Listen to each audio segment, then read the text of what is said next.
Hello, and welcome to Inspire Synergy. I am your host, the best podcast host in the universe, Steve Cully. I'd like to thank our sponsors at Procyon. They are one of the top 50 fastest growing companies in the nation. They specialize in employee benefits, wealth management, retirement planning. President Sean Rabinowitz is a proud supporter of our podcast network, and we appreciate everything he does for us. Green Street Trust International, owned and operated by Rennell Jump and UConn men's legendary basketball player Jake Voskel. They specialize in tax plans for businesses large and small. They will save you money or get you a big fat return on your taxes. To schedule your free strategic tax planning session today, go to www.greenstreettrust.com. Pete Finch and the Finch Law Firm is located in Bridgeport, Connecticut. If you suffered any type of personal injury, a slip and fall, a car accident, your mother-in-law ran you over with her car, your wife got angry one night and decided to stab you, the Finch firm is for you. Pete has won legal battles all across the state of Connecticut, and he will go to war to get every dollar you deserve in compensation. You just have to remember, in a pinch, call Finch or go to his website, thefinchfirm.com. Dynamic Human Performance and owned and operated by UConn legendary running back Andre Dixon. Trains boys and girls of all ages, all sports. He has a boot camp program 7 days a week, 6 a.m. You want to get in shape, you go to Andre. He has an athletic development program where he trains boys and girls from the ground up in the sport of their choice, helps them to reach their full potential, be the best they can possibly be. Andre has sent boys and girls to college on scholarship for all different types of sports. He has a 5,000 square foot state of the art facility in Connecticut. To work with the best, go to www.dynamichumanperformance.com. All right, and we are back with the House of Changes, and we have, of course, the man himself, Razul Wallace. Razul, great to see you. You too, Cully. How you been, man? Oh, I've been fantastic. I got to come up for a couple games and had a blast and got to see some good victories. And now it's going to be interesting to see what happens. And now the man of the hour, the guest of the hour, Dr. Kevin Booker Jr. Nice to see you, sir. You as well, Steve. It's so great to see you as well. It's good to be here. Razul, how are you doing? It's great to be here on House of Change. I'm excited about this discussion this evening. And thank you so much for having me on your platform. Yes. And so just so we know, where are you out of exactly? I'm out of New London, Connecticut. Okay, so you're in New London. Beautiful. Well, I just want to give you a little PR here. And who do you typically take on and work with? Do you work with addicts traditionally? I work with everyone because you can't always determine who's an addict and who's not an addict as well, right? So I work with all different types of people.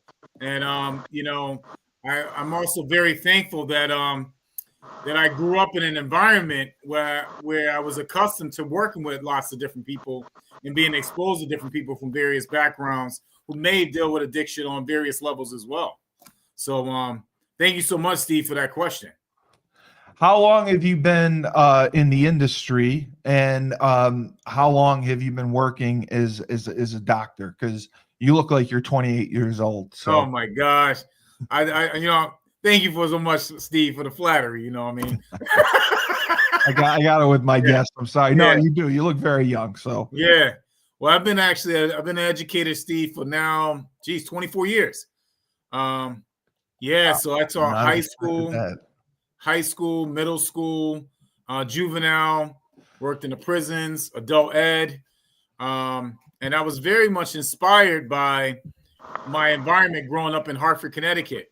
I grew up in the north end of Hartford. So when I was growing up, I saw drugs on the outside of my house because I grew up during the crack era. And I also saw drugs inside my house as well because my father has always battled drug addiction. So, but that also gave me and inspired me, Steve. It resonated with you. To work with all different types of people because I was involved and grew up in that environment where I was exposed to seeing people go through so many different obstacles, even if it wasn't addiction, but maybe it was something else, just poverty, whatever it may be, and also having family members dealing with those issues as well. So that motivated me to want to push forward and see some and do something about it. And as Professor M.K. Asante Jr. always says, when you make an observation, you have an obligation.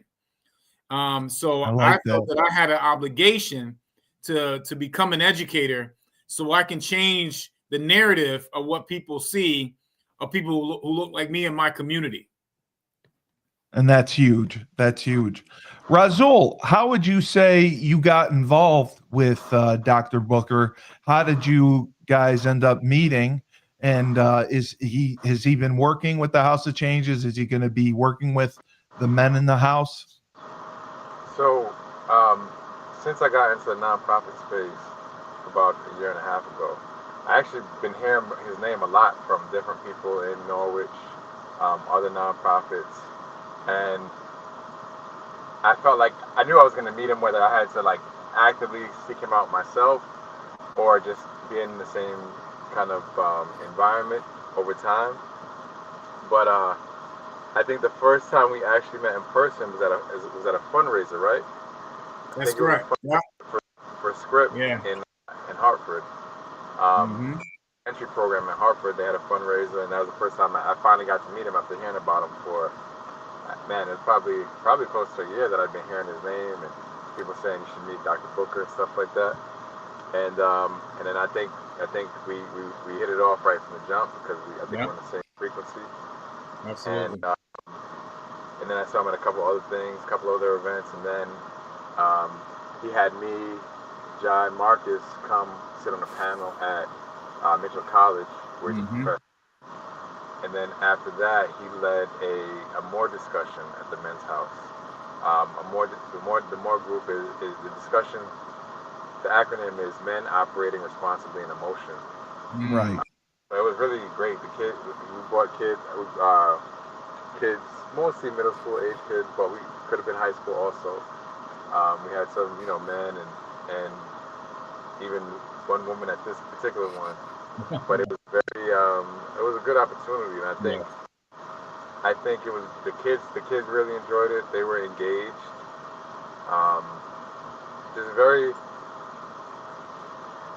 The purpose of it is really just because as men, we suppress so much emotion.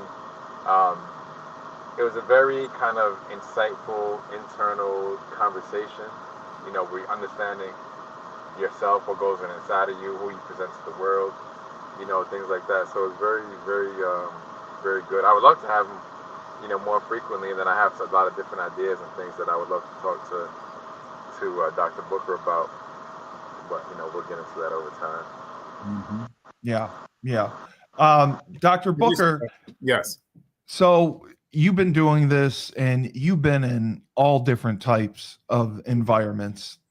Teaching. You've been in the prison system. We're considered being in an opioid epidemic. And what would you say that you see men right now and women struggle with the most with dealing with addiction? I'm a recovering addict, and I went to a facility who basically the mental health expert I had said that there is a mental health component to addiction, and there's some sort of diagnosis that goes along with it that kind of competes with it that leads to addiction. Is that something that you see as well, or you believe in as well? Well, first and foremost, Steve, I want to first of all say thank you for that question, Steve. But first and foremost, I am a child of a parent, of a father.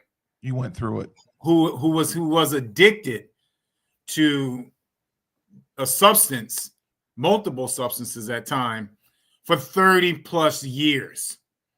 Okay? And I'm going to say that again.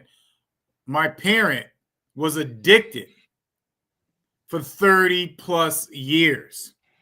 And, thank God, my father has been now in recovery for about 15 years.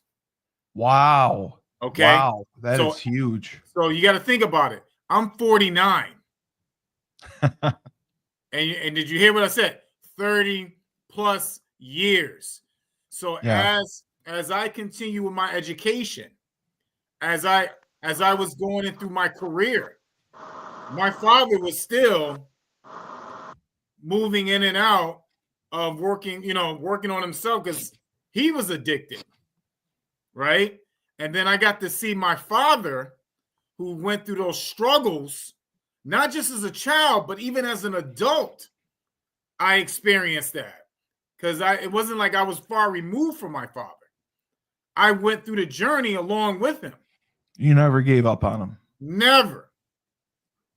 So, and now we're still close, and we have a friendship today.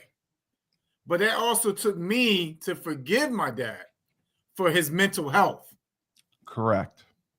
You get it?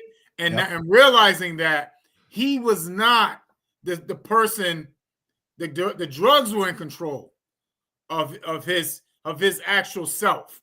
He wasn't himself. But I had to come to terms with that, Steve, and realize that was not my father. The drugs were in control. It was the disease. The disease had a hold on him. That monkey had a hold on him.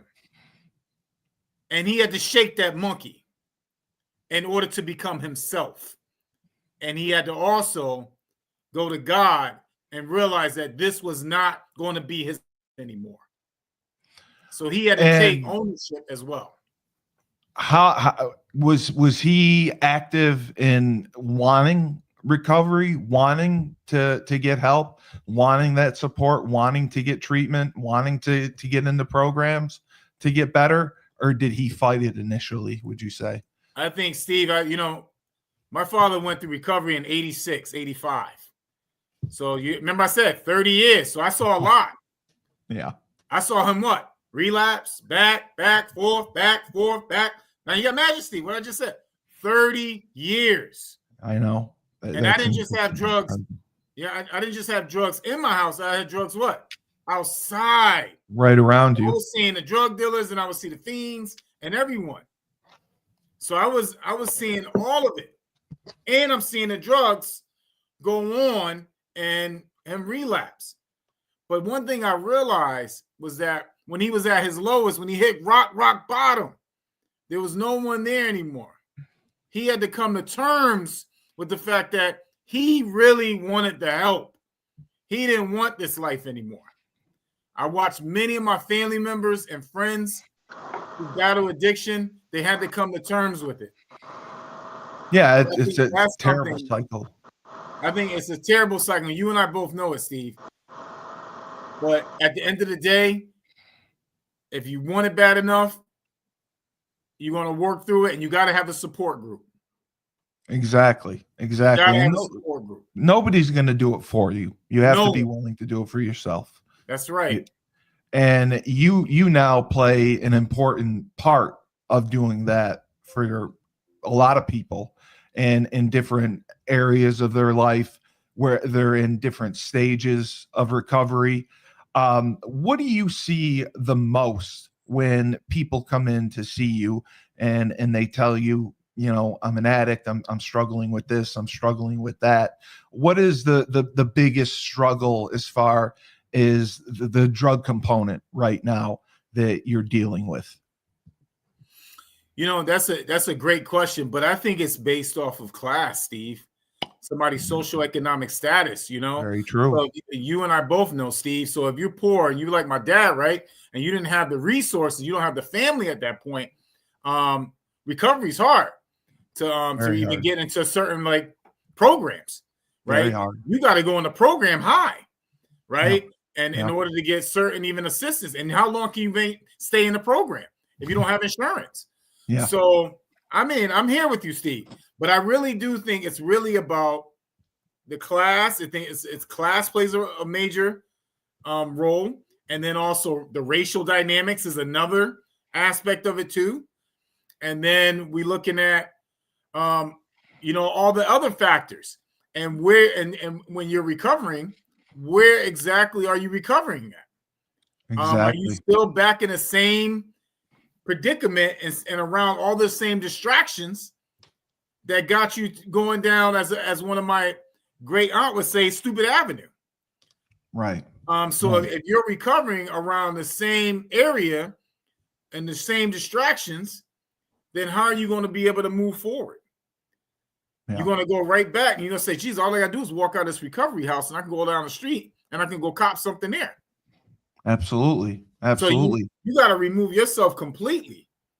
You got to cut off everyone that was in that past life. That's right. So I think it doesn't matter your class, your race, whatever on that level. There's a method to the madness.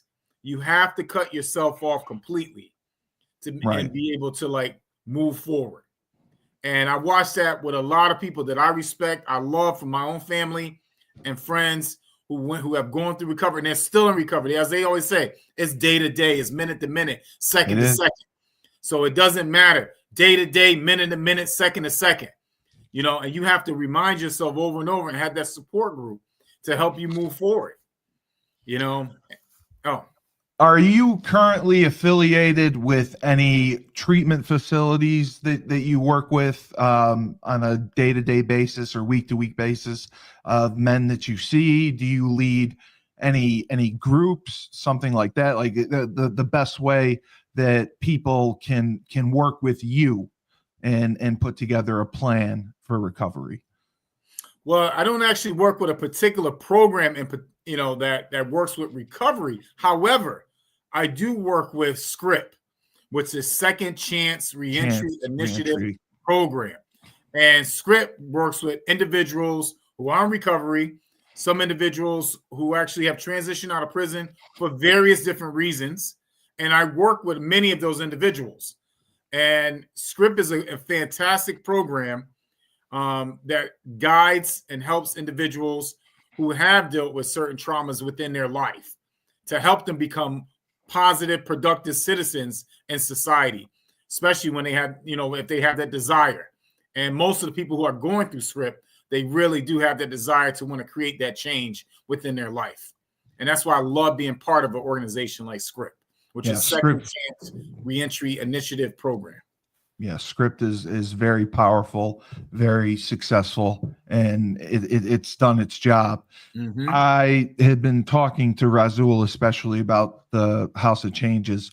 For going into a halfway house or a sober house, mm-hmm. is there a certain amount of recovery time that you would recommend before going into an environment like that? When you say recovery time, going into what type of environment? You can just a sober house or a halfway house. If you go to a treatment center, you do 28 days. Are you ready to go into a sober house?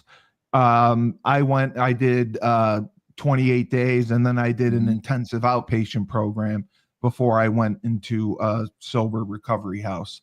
That's why I'm asking if you think it's something where if you do 28 days of intensive therapy, a PHP program, so to speak, is it possible to enter a sober house, a halfway house, and have success from there?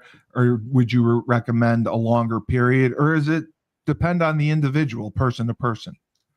I think you just answered it right there, Steve. It depends on the individual and case by case. And the advice I would give to anyone is that as long, if you really want the help, there are people out there who will help you. And you just have to be willing to ask for help, swallow your pride, do the research, because there are people who are out there to help you. And House of Changes is a great example of that. I mean, when I think about Razul, Marcus, everyone, right? They're there. They created this platform and this program to help individuals who really want to recover, right? Who going through recovery, and they want to become much more positive, productive citizens. Individuals like yourself, Steve. So we need more programs like House of Changes. And this is where it starts. This is where it begins. Right. It's just the beginning, like you said. So you have seen people at all different stages. Yes. You've treated people with all different, addictions to different types of drugs. I want to make this very clear. It's not that I treated anyone. I've come in contact and taught environments where people who come from all different backgrounds and walks of life, right? So, and as an educator, I can't judge who's in the room. I just know my job is to empower and encourage them to be their best self.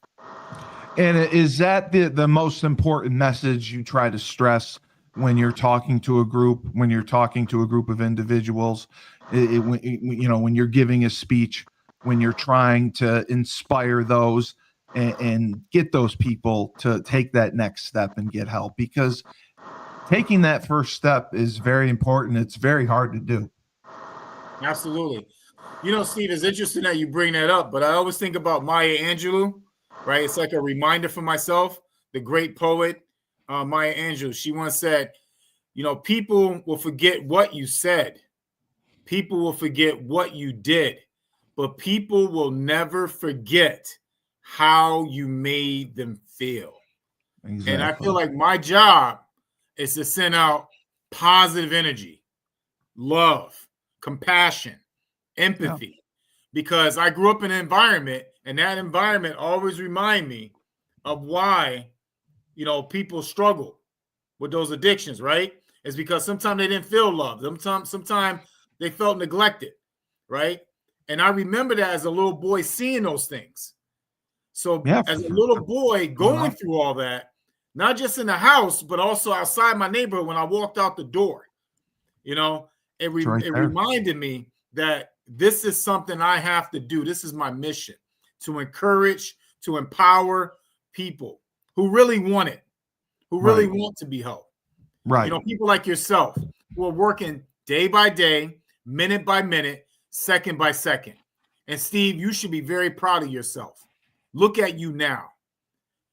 You're hosting, you're facilitating a podcast. And people are watching this. This is amazing, Steve. You listen for a minute, because this is you. You are doing it, Steve.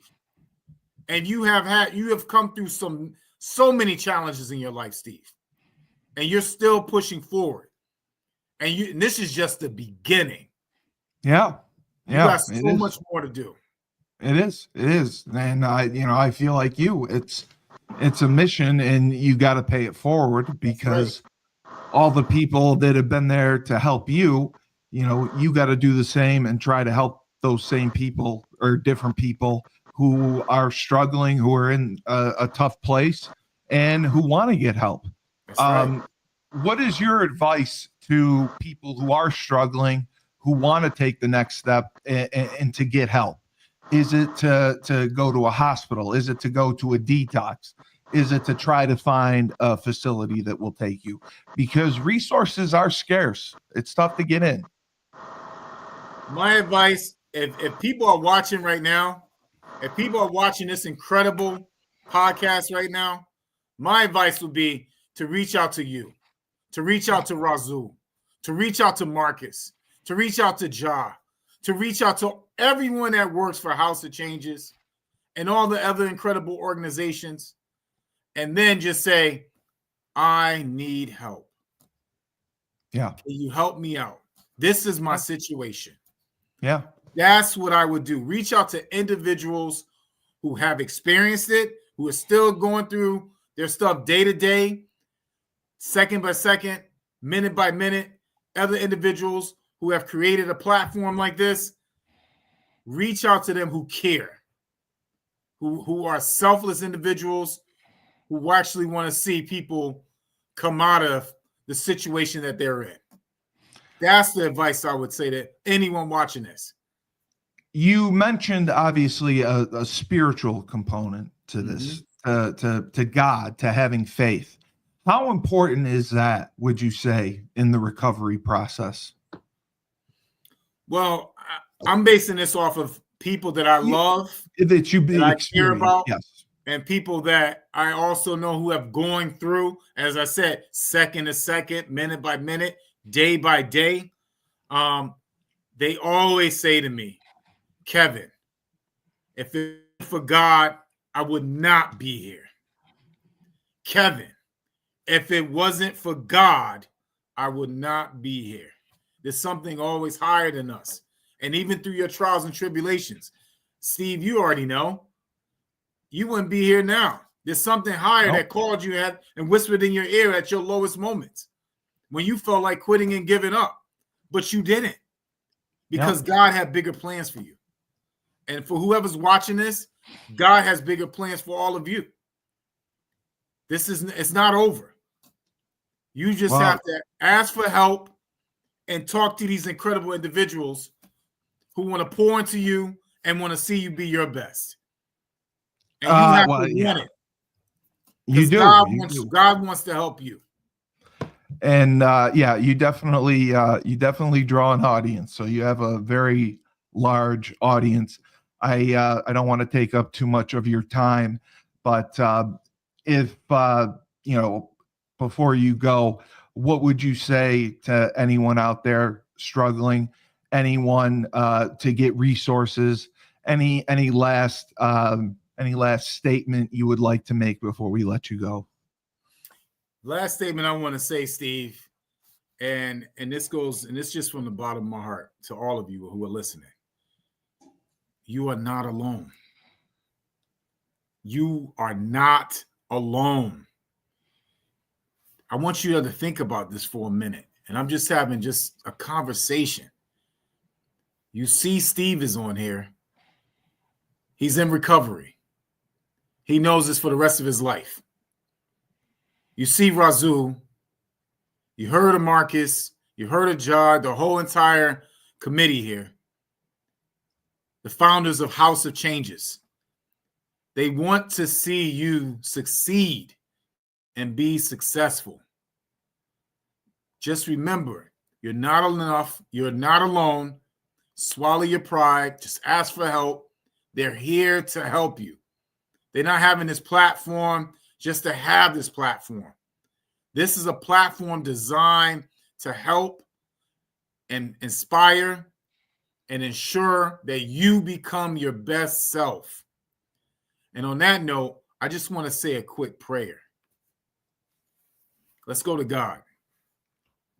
God, thank you so much for allowing Steve, Razul, and House of Changes to create this platform for all of us, Lord.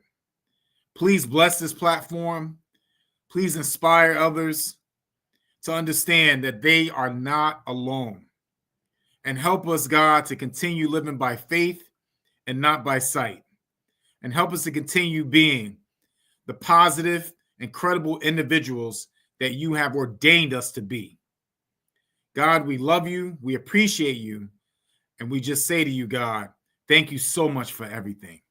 Thank you for this day. Thank you for allowing us to breathe this fresh air. Thank you for our trials and tribulations that will allow us to become better people, better human beings, Lord. God, we love you. We appreciate you. In Jesus' name we pray. Amen. Thank you, Steve. Thank you, Razul. For people who want to get in touch with you, do you have a website? I just want to make sure I put it in the show notes. Anything that can help people get in touch with you. Absolutely, Steve. Social media, they can reach at me on Facebook, LinkedIn, Instagram, Kevin L. Booker Jr. Anytime. Send me a message, DM me. Thank you. Absolutely. Okay.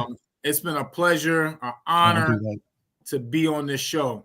And Steve, you pouring into other people, but I want to pour into you right now. Okay. Continue the great work. Continue being who you are. And remember, Steve, we need you. Okay? You were born for a reason.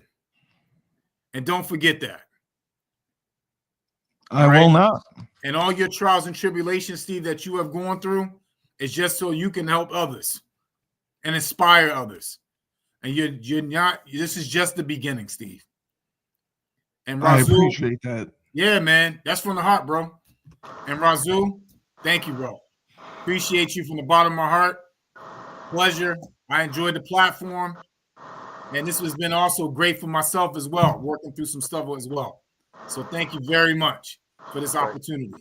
No, we appreciate it. And I'll make sure to tag you on social media and we'll spread the word.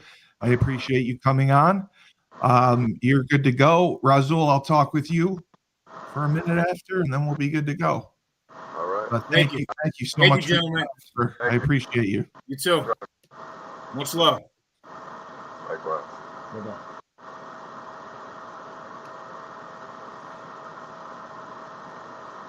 Wow, great guy. Yeah, he's a good dude. Good dude. Is he actively going to be working with you guys? Are you trying to get him on board? I think so. Figuring out, he's busy. He's very busy. So figuring out, ways to work together that respects his time and everything like that. But I think my goal is to increase.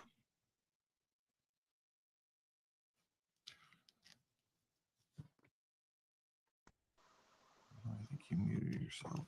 That is some of the things that I'd like to talk to him about. Increase programs. Is it a situation where like he could come speak at the house maybe once a week or talk to the guys or see the guys? Is that something you'd like to do with them? I think he's very impactful. Yeah, with his passion and enthusiasm. Yeah, absolutely. And those are the type of people that you need. I think he's exceptional, especially with his experience level. I mean, going through it himself, and being in the prisons, the school systems. I mean, he's seen it all. So I think he can really make an impact and help the men in the house, especially since he's been through it himself with his family. So he knows they're not listening to someone who learned it out of a book, who learned it from a study. He lived it. So I think that makes a really big difference. And he has a lot of awareness too, like very much how to really engage and pull people in. And so your fundraiser is this weekend, right? December 5th. The de-escalation training. Yes. Yes, that's tomorrow. Yep, tomorrow morning. It's 10:30. It's tomorrow morning. Yeah. Okay. And that's with Lieutenant Kevin Dillon, right? Yes, sir. Yes, sir. And how long is it going to last? About 4 hours. It'll be 10:30 to 2:30. Okay. And people can buy tickets. Is there a ticket? Can you buy tickets online? Do you buy tickets when you get there? How do you get in? It's actually not. We're not selling tickets. It's free. It's okay. Lieutenant Kevin Dillon. He usually charges a pretty penny for the training, but he's donating his services to House of Changes, and it's just an opportunity to kind of help different potential partners within the community get this training. It's really even beyond de-escalation, it's like a life training. What I'm saying? How he's talking about navigating your emotions and challenging situations and things like that. Well, yeah, really he was very smart with how he talked about it, how he talked about asking questions and keeping the people talking and getting their mind off of the emotions that led them to get as angry or as upset as they were. So it makes a lot of sense, and I think it's definitely very valuable. So he is doing it for free. And I mean, it's technically a fundraiser, though, right? Correct? You're trying to get some money up. You're not trying to get money up. Okay. No. You're doing it to do it. Okay. Yeah.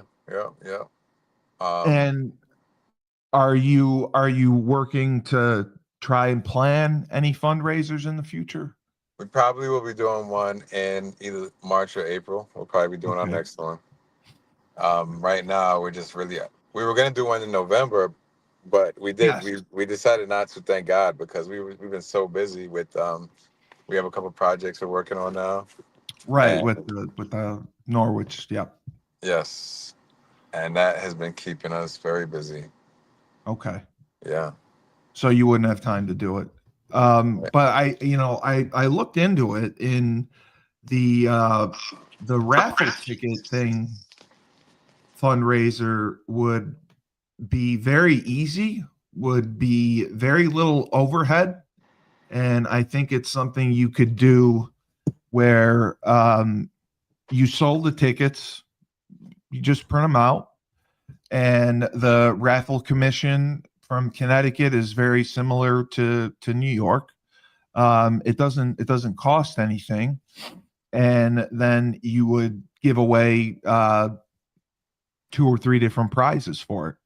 So even if like Trisha said, we did 3,000 tickets, which you don't need to do. If you did 1,500 tickets, if you did 2,000 tickets, I think Connecticut especially is a more affluent area where you could get that sold. And then, just imagine making $50,000, $100,000, something like that.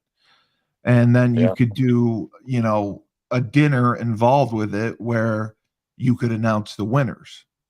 That's what I would try to do, especially if you're planning something in March, because we started in August and the drawing ended up being in November. So that would give you time to do it. So I would consider that. I mean, no, definitely. I'm open. I'm not opposed to it. We got to talk about more like the actual logistics of like how and what to do, how to do it, what to actually do, and yeah.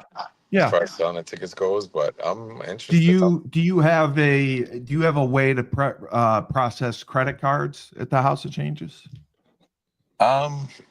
We do. You do? Okay. We do. All right, that's the only thing. So that would be kind of similar to the animal shelter where they process credit cards on site, and then you can get several businesses that you know of that you can work with. Like I'm sure Matt Newsy would do something like that. If Matt Newsy put some raffle tickets up at his open house, and he could take cash, or he could have the card done over the phone. There's different ways to do it so you could get them out there, and you have a big enough group with Scott Lewis Real Estate to where I think you could put them at every project that you're doing. So that's what I just because of the overhead, so you wouldn't have that like with doing a fundraising dinner and something like that. All you're doing is printing up tickets. You dress them up pretty good. It's not nearly as expensive, and you can make some good money off of it. And then having, a dinner that goes with it. So if you're planning March or April, I'm telling you, from all the research that I saw, that is what I would do. But talk to the crew. He was great. I will put this up. I would definitely have him on my team. So see as involved as you can get him, and I think he would be spectacular. I think so. I Right. Appreciate it. Yeah. All right. So let me just get this. I have a little outro video. Nice. Well, yeah. So it just saves time so people don't get irritated with me. Yeah, no, I like the intro and the outro. I like that. Yeah, it splits it up so people don't get angry. So I will set this and I will play it, and you are good to go. And we will talk next week. And I tell Teresa I will send her the video. All right. Thanks, and bro. I'll put this up, and I'll tag Dr. Booker and everything. He's incredible. Yes, sir. And tell Marcus he was amazing. He got 10,000 viewers, which I did not expect. Yeah. He was awesome. But I found that share the videos, and share the videos if you can get a friend to share it. That way it spreads organically, and that's how they can blow up. And the reels off them have been great. So I'll make some reels off of this, and they will do well. All Marcus's reels did well. So tell Ja and Letitia and Ashley I said hi. And Marcus, I will. And I will talk with you soon. All right? All right, brother. Take care. Julius Williams and the Trench Mob. Julius is located in Decatur, Georgia. He trains offensive and defensive linemen. They compete in 5v5 tournaments and college showcase camps all across the country. Proud to say they were undefeated in every tournament they attended. And at every college showcase camp they went to, a member of the Trench Mob was offered a college scholarship. Julius has sent kids to schools like Florida, Florida State, Miami, Clemson, Tennessee, Georgia, Alabama, just to name a few. We have the Trench Mob podcast every Wednesday night at 8:30. Do not miss it. If you want to be trained by the best, if you want to go to a Division I college, Julius has the best success rate. 90% of his kids get scholarships. Go to www.battleofthetrenches.com and sign up. Ned Von Young, Fresh himself, runs the Fresh Fold Laundry Company, Chapel Hill, North Carolina. High-end laundry service. You put your laundry in a clear bag. You book online. They come, pick up your laundry, wash, dry, fold it at lightning speed records. They'll have it back to you within 48 hours. You can also schedule a weekly subscription service or bi-weekly, and they now offer a pickup and delivery service, so you never have to leave your house. They have deals for college students as well. So if you're in the area and you're in college, wash your laundry. Go to his website. It's my-freshfold.com. Finally, we have James Whitfield of Luther James Insurance. For the last 3 years, James has dedicated himself to the art of financial services. He specializes in insurance policies, mainly life insurance. He will make you a boatload of money, and he will do so tax-free. He understands the stress that comes with thinking about retirement planning. How much am I going to need? For how many years? Do I have enough? Because fear of the unknown is real. All you have to do is talk to James, go to his website. It is www.lutherjamesinsurance.com. Thank you.